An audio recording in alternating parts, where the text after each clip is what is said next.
बिस्मिल्लाहिर्रहमानिर्रहीम। अस्सलाम वालेकुम स्टूडेंट्स, आप देख रहे हैं YouTube channel Urdu point for study. और आज जो मैं नेक्स्ट टॉपिक के साथ हाजिर हूँ। आज का टॉपिक हमारे पास वो है law of conservation of momentum. इससे पिछले टॉपिक के अंदर हमने मोमेंटम को समझा था कि मोमेंटम क्या होता है, तो आज उससे रिलेटेड हम एक लॉ पढ़ने जा रहे हैं कि law of conservation of momentum क्या होता है। तो सबसे पहले हम इसकी स्टेटमेंट देख लेते हैं। स्टेटमेंट हमारे पास क्या है, तो स्टेटमेंट में हमसे कह रहे हैं कि in an isolated system total momentum of the bodies before collision is equal to the total momentum of a body after collision. इस स्टेटमेंट को हम समझते हैं कि इस स्टेटमेंट में कह क्या रहे हैं। तो इस स्टेटमेंट में हमसे ये कह रहे हैं कि दो बॉडीज़ होती हैं हमारे पास, यानी एक से ज़्यादा बॉडीज़ होंगी एक आइसोलेटेड सिस्टम के अंदर। एक ऐसा सिस्टम जो कौन सा हो, आइसोलेटेड सिस्टम के अंदर उन बॉडीज़ का जो टोटल मोमेंटम होगा वो एक दूसरे से टकराने से पहले और टकराने के बाद जो टोटल मोमेंटम होगा वो उनका बराबर होगा, यानी उसके अंदर कोई चेंज नहीं आएगी, वो मोमेंटम कंजर्व रहेगा। ये यूँ स्टेटमेंट से समझ में नहीं आएगा कि क्या हो रहा है, लेकिन जब हम इसे डायग्रामेटिकली समझेंगे कि डायग्राम से क्या होता है, इसके अंदर पूरा प्रोसेस क्या हो रहा है, तब वो बात ज़्यादा क्लियर होगी। तो यहाँ पर हम देखते हैं कि कंजर्व का मतलब क्या है, यानी आपको जो बॉडीज़ का मोमेंटम होगा वो चेंज नहीं होगा।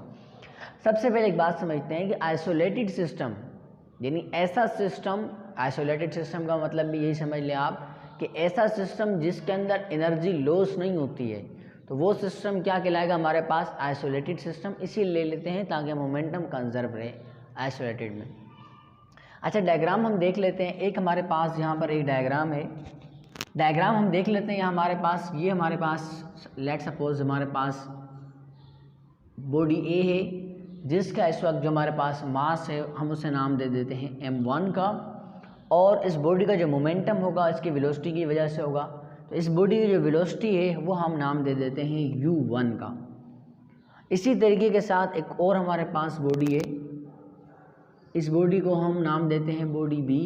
इस बॉडी का जो मास होगा हमारे पास वो m2, और ये बॉडी भी स्पीड किसी वेलोसिटी के साथ मूव कर रही होगी तो भी मोमेंटम होगा, तो इसकी वेलोसिटी को हम नाम दे देते हैं u2 का। अब ये बात समझना होगा कि ये बॉडी मूव करते हुए आकर इस बॉडी से टकराएगी, कोलाइड करेगी। कोलिजन का मतलब होता है टकराना। इसकी जो वेलोसिटी होगी वो हम कम लेंगे, इसकी वेलोसिटी हम क्या लेंगे, थोड़ी सी ज़्यादा लेंगे ताकि ये बॉडी उस तक पहुँचे और उससे टकराए। लेट सपोज इस बॉडी का जो मास है वो है हमारे पास 1 kg। क्या है, 1 kg। ये हम समझ रहे हैं कि कंजर्व किस तरह रहता है। इस वक्त बॉडी टकराई नहीं है, तो टकराने से पहले का जो इन दोनों का मोमेंटम आएगा, टकराने के बाद जो इनका मोमेंटम आएगा, उससे हम इस डायग्राम से समझ रहे हैं। तो इस बॉडी का मास भी हम ले लेते हैं कि दोनों बॉडी का मास सेम है 1 kg और 1 kg। ये बॉडी जिस स्पीड से मूव कर रही है उसकी जो वेलोसिटी है वो हमारे पास लेट सपोज 2 मीटर पर सेकेंड है। कितनी है, 2 मीटर पर सेकेंड। और इसकी जो वेलोसिटी है वो हमारे पास है 1 मीटर पर सेकेंड। कितनी है, 1 मीटर पर सेकेंड। तो इस सिस्टम के अंदर जो हमारे पास दोनों बॉडीज़ का मोमेंटम है, हम यहाँ पर स्टेटमेंट के अंदर एक मोमेंटम की बात नहीं कर रहे, हम कह रहे हैं total momentum of the bodies, यानी इस बॉडी का मोमेंटम भी और इस बॉडी का मोमेंटम भी। वो अभी टकराई नहीं है तो हम देख लेते हैं इस बॉडी का क्या मोमेंटम बनता है। तो मास और ये वेलोसिटी, इन दोनों का मल्टीपल प्रोडक्ट अगर निकालें तो 2 1 से क्या आएगा, 2। तो इस बॉडी का जो मोमेंटम आएगा वो हमारे पास आ जाएगा 2। क्या आ जाएगा, 2 न्यूटन सेकेंड। और इस बॉडी का जो मोमेंटम आएगा वो क्या आ जाएगा, 1 1 जा 1। तो इस बॉडी का हमारे पास मोमेंटम आ गया 1 न्यूटन सेकेंड। जब ये बॉडी आपस में टकराएंगी, यानी ये बॉडी से आकर टकराएगी, लेट सपोज यहाँ पर आकर ये दोनों बॉडीज़ टकराएं, और टकराने के बाद बॉडीज़ का मोमेंटम चेंज हो जाएगा, लेकिन जो उनका टोटल मोमेंटम दोबारा आएगा वो सेम आएगा। कैसे, जैसे इस बॉडी का जो मोमेंटम है हमारे पास वो आया है 2 न्यूटन, और इस बॉडी का जो मोमेंटम हमारे पास आया है वो है 1 सेकेंड। तो अगर हम टोटल निकालें तो 2 + 1 हमारे पास आता है 3, यानी टकराने से पहले जो टोटल मोमेंटम आइसोलेटेड सिस्टम के अंदर आया है वो हमारे पास आया है 3 न्यूटन सेकेंड। अब हम देखते हैं जब टकरा गए तो ये बॉडी जब इससे टकराएगी तो इस पर एक्शन करेगी, क्या करेगी, और अपने एक्शन के नतीजे में अपना जो मोमेंटम होगा वो उसे दे देगी। इसी तरीके के साथ इस एक्शन का ये बॉडी रिएक्शन करेगी, तो ये बॉडी अपना मोमेंटम इस बॉडी को दे देगी। तो इस तरह इन दोनों बॉडीज़ का मोमेंटम तो चेंज हो जाएगा, लेकिन जो टोटल आएगा वो कंजर्व रहेगा।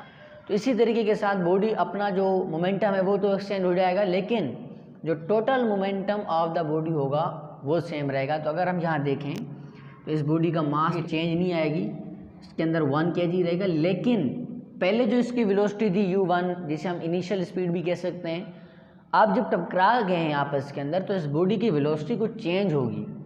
तो हम उस चेंज इन वेलोसिटी को नाम दे देते हैं v1 का 1 इसलिए रखा, बॉडी 1 की बात हो रही है। अब वेलोसिटी कितनी हो जाएगी, जब ये अपना रिएक्शन इस पर करेगी तो अपनी वेलोसिटी इसे दे देगी। तो इसकी वेलोसिटी कितनी थी हमारे पास, 1 मीटर पर सेकेंड। अब वो 1 किसके पास आ गई है, बॉडी 1 के पास। इसी तरीके के साथ जब इस बॉडी ने इस पर एक्शन किया था, मास तो इसका कांस्टेंट है 1 रहेगा m2, लेकिन अपनी वेलोसिटी जो थी u1 कितना था 2 मीटर पर सेकेंड, वो उसे एक्शन के तौर पर दे देगा। तो v2 हमारे पास आ जाएगी 2 मीटर पर सेकेंड। तो इस बॉडी का अगर मोमेंटम निकालें तो ये हमारे पास आएगा 1 न्यूटन सेकेंड। इस बॉडी का अगर हम मोमेंटम निकालें तो ये हमारे पास आएगा 2 न्यूटन सेकेंड। अगर टोटल मोमेंटम निकालें तो 2 + 1 हमारे पास आ जाएगा 3 न्यूटन सेकेंड।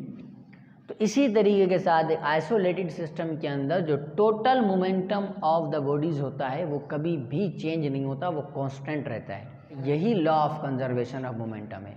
एक आइसोलेटेड सिस्टम के अंदर बॉडीज़ का जो मोमेंटम होगा वो आपस में कोलाइड करने से पहले और कोलाइड करने के बाद सेम आएगा, उसके अंदर कोई चेंज नहीं आएगा। तो अगर हम इस लॉ का फार्मूला लिखना चाहें तो टोटल मोमेंटम की बात अगर हम जब करते हैं तो इसका मतलब बॉडी ए और बॉडी बी दोनों का मोमेंटम।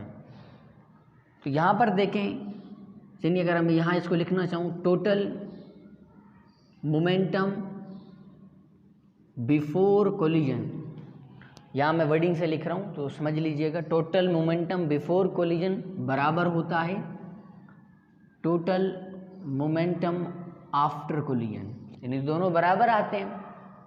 तो बिफोर कोलिजन के अंदर 2 मोमेंटम हमारे पास आ रहे हैं, एक आ रहा है m1 u1 और दूसरा हमारे पास m2 u2 आ रहा है।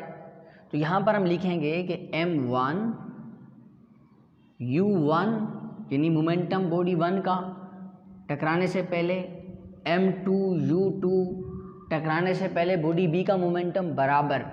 आफ्टर कोलिजन में अगर देखा जाए तो m1 v1 और टकराने के बाद जो बॉडी b का मोमेंटम है वो हमारे पास m2 v2।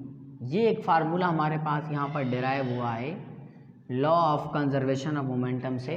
तो इसके अंदर मज़ीद चेंजेस कर सकते हैं आप। 1 वाली जो साइड है, बॉडी 1 की जो इक्वेशन है वो आप एक साइड पर रख सकते हैं, नहीं तो यहाँ तक भी अगर आप कर लें तो law of conservation of momentum का ये फार्मूला भी ठीक होगा। तो आज के लिए एक छोटा सा टॉपिक था, आज के लिए यही। मिलते हैं नेक्स्ट वीडियो में। अल्लाह हाफिज़।